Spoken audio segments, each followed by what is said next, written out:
ਤਰਸਦੇ ਆ, ਜਿੱਥੇ ਲੋਕ ਦਫਨ ਹੋਣ ਨੂੰ ਤਰਸਦੇ ਆ, ਉੱਥੇ ਉਸ ਬੰਦੇ ਨੂੰ ਮੁਕਾਮ ਮਿਲਿਆ ਵਾ। ਤੇ ਉਸ ਨਸ਼ਈ ਦੀ ਬੀਵੀ ਪਤਾ ਕੀ ਆਂਦੀ ਆ ਕਿ ਬੇਸ਼ੱਕ ਮੇਰਾ ਬੰਦਾ ਨਸ਼ਾ ਕਰਦਾ ਸੀ, ਸ਼ਰਾਬ ਪੀਂਦਾ ਸੀਗਾ, ਲੇਕਿਨ ਇੱਕ ਕੰਮ ਉਹਨੇ ਬੜਾ ਚੰਗਾ ਕੀਤਾ ਸੀਗਾ। ਸਾਡੇ ਮੁਹੱਲੇ ਵਿੱਚ ਇੱਕ ਔਰਤ ਆ ਤੇ ਉਹ ਹੈਗੀ ਆ ਬੇਵਾ। ਤੇ ਜਦੋਂ ਮੇਰੇ ਬੰਦੇ ਦਾ ਪਹਿਲਾ ਉਮਰੇ ਦਾ ਟਿਕਟ ਨਿਕਲਿਆ ਨਾ, ਤੇ ਮੇਰਾ ਬੰਦਾ ਉਮਰਾ ਕਰਨ ਵਾਸਤੇ ਨਹੀਂ ਗਿਆ। ਮੇਰੇ ਬੰਦੇ ਨੇ ਪੈਸੇ ਲੈ, ਲੋਕਾਂ ਬੜੀਆਂ ਗੱਲਾਂ ਕੀਤੀਆਂ ਕਿ ਇਸ ਨਸ਼ਈ ਨੇ ਨਸ਼ਾ ਕਰ ਲੈਣਾ, ਸ਼ਰਾਬ ਪੀ ਲੈਣੀ ਆ, ਲੇਕਿਨ ਮੇਰੇ ਬੰਦੇ ਨੇ ਉਹਨਾਂ ਪੈਸਿਆਂ ਚੋਂ 1 ਵੀ ਰੁਪਈਆ ਆਪਣੀ ਜ਼ਾਤ ਉੱਤੇ ਖਰਚ ਨਹੀਂ ਕੀਤਾ। ਉਹਨਾਂ ਸਾਰਿਆਂ ਪੈਸਿਆਂ ਨਾਲ ਨਾ ਉਸ ਬੇਵਾ ਔਰਤ ਦਾ ਘਰ ਤਮੀਰ ਕਰਵਾਇਆ, ਕਿਉਂਕਿ ਉਸ ਬੇਵਾ ਔਰਤ ਦਾ ਇੱਕ ਮਕਾਨ ਸੀਗਾ ਤੇ ਨਹਾਇਤ ਦੀ ਖਸਤਾ ਹਾਲਤ ਦਾ ਸੀ, ਕਿਸੇ ਟਾਈਮ ਵੀ ਡੇਗ ਸਕਦਾ ਸੀਗਾ। ਤੇ ਜਦੋਂ ਮੇਰੇ ਬੰਦੇ ਦਾ ਦੂਸਰੀ ਵਾਰ ਉਮਰੇ ਦਾ ਟਿਕਟ ਫਿਰ ਨਿਕਲਿਆ ਨਾ, ਤੇ ਫਿਰ ਮੇਰਾ ਬੰਦਾ ਉਮਰੇ ਵਾਸਤੇ ਨਹੀਂ ਗਿਆ। ਮੇਰੇ ਬੰਦੇ ਨੇ ਫਿਰ ਪੈਸੇ ਲੈ ਲਏ ਤੇ ਲੋਕਾਂ ਫਿਰ ਬੜੀਆਂ ਗੱਲਾਂ ਕੀਤੀਆਂ ਕਿ ਨਸ਼ਈ ਨੇ ਪੈਸੇ ਖਾ ਜਾਣੇ ਆ, ਸ਼ਰਾਬ ਪੀ ਲੈਣੀ ਹੈ, ਨਸ਼ਾ ਕਰ ਲੈਣਾ, ਲੇਕਿਨ ਮੇਰੇ ਬੰਦੇ ਨੇ ਉਹਨਾਂ ਪੈਸਿਆਂ ਵਿੱਚੋਂ ਵੀ 1 ਰੁਪਈਆ ਵੀ ਆਪਣੀ ਜ਼ਾਤ ਤੇ ਨਹੀਂ ਲਾਇਆ। ਉਹਨਾਂ ਸਾਰਿਆਂ ਪੈਸਿਆਂ ਦੀਆਂ ਉਸ ਬੇਵਾ ਔਰਤ ਦੀ ਬੇਟੀਆਂ ਦੀਆਂ ਸ਼ਾਦੀਆਂ ਕੀਤੀਆਂ ਤੇ ਜਿੰਨਾ ਖਰਚਾ ਹੋਇਆ ਮੇਰੇ ਬੰਦੇ ਨੇ ਆਪਣੀ ਜੇਬ ਵਿੱਚੋਂ ਕੀਤਾ। ਤੇ ਜਦੋਂ ਹੁਣ ਤੀਸਰੀ ਵਾਰ ਉਮਰੇ ਦਾ ਟਿਕਟ ਨਿਕਲਿਆ ਸੀ ਨਾ, ਤੇ ਹੁਣ ਅਸੀਂ ਆਪਣੀਆਂ ਬੱਚੀਆਂ ਦੀ ਸ਼ਾਦੀ ਕਰਨੀ ਸੀਗੀ ਤੇ ਤੁਸੀਂ ਮੇਰੇ ਬੰਦੇ ਨੂੰ ਉਮਰਾ ਕਰਨ ਵਾਸਤੇ ਲੈ ਗਏ।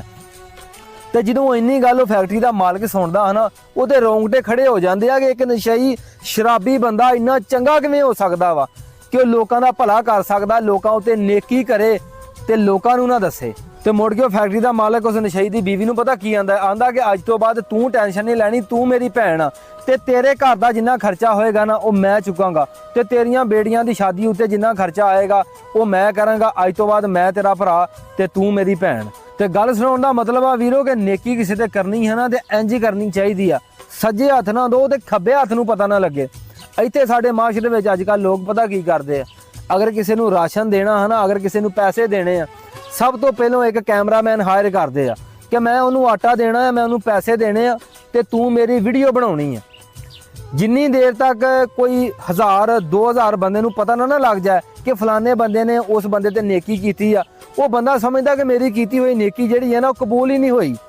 ਤੇ ਜੇ ਤੁਸੀਂ ਮਸੀਤੇ 500 ਰੁਪਈਆ ਦਿੰਦੇ, ਜਿਹਨਾਂ ਦੇ ਮੌਲਵੀ ਐਲਾਨ ਕਰਨਾ ਭੁੱਲ ਜਾਂਦਾ ਤੇ ਸ਼ਾਮ ਨੂੰ ਜਾ ਕੇ ਮੌਲਵੀ ਨੂੰ ਫੜ ਲੈਂਦੇ ਗਿਰੇਬਾਨ ਤੋਂ, ਤੈਨੂੰ ਮੌਲਵੀ 500 ਰੁਪਈਆ ਦਿੱਤਾ ਸੀ, ਤੂੰ ਐਲਾਨ ਕਿਉਂ ਨਹੀਂ ਕੀਤਾ?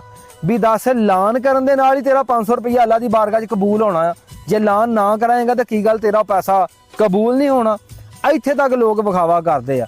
ਤੇ ਜਿਹੜੀ ਕੀਤੀ ਹੋਈ ਨੇਕੀ ਵਿਖਾਵੇ ਦੀ ਹੋਵੇ ਨਾ, ਉਹ ਲੋਕਾਂ ਦੀ ਨਜ਼ਰ ਵਿੱਚ ਤੇ ਚਲੋ ਠੀਕ ਹੁੰਦੀ ਆ, ਲੇਕਿਨ ਅੱਲਾ ਦੀ ਬਾਰਗਾਹ ਵਿੱਚ ਉਹ ਕਬੂਲ ਕਬਾਲ ਕੋਈ ਨਹੀਂ ਹੁੰਦੀ। ਤੇ ਅਗਰ ਕਿਸੇ ਦੇ ਨੇਕੀ ਕਰਨੀ ਹੁੰਦੀ ਹੈ ਨਾ, ਤੇ ਤੁਹਾਡੀ ਮਿਹਰਬਾਨੀ ਆ, ਸੱਜੇ ਹੱਥ ਨਾ ਦੋ ਤੇ ਖੱਬੇ ਨੂੰ ਪਤਾ ਨਾ ਲੱਗੇ, ਇਹੋ ਜਿਹੀ ਨੇਕੀ ਕਰਿਆ ਕਰੋ। ਉਹ ਨੇਕੀ ਅੱਲਾ ਦੀ ਬਾਰਗਾਹ ਵਿੱਚ ਕਬੂਲ ਹੁੰਦੀ ਆ। ਮੈਨੂੰ ਦੱਸੋ ਕਿ ਤੁਸੀਂ ਨੇਕੀ ਕਾਹਦੇ ਵਾਸਤੇ ਕਰਦੇ ਜੀ? ਲੋਕਾਂ ਨੂੰ ਖੁਸ਼ ਕਰਨ ਵਾਸਤੇ ਕਰਦੇ ਜੇ ਕਿ ਅੱਲਾ ਪਾਕ ਨੂੰ ਖੁਸ਼ ਕਰਨ ਵਾਸਤੇ ਕਰਦੇ ਜੇ?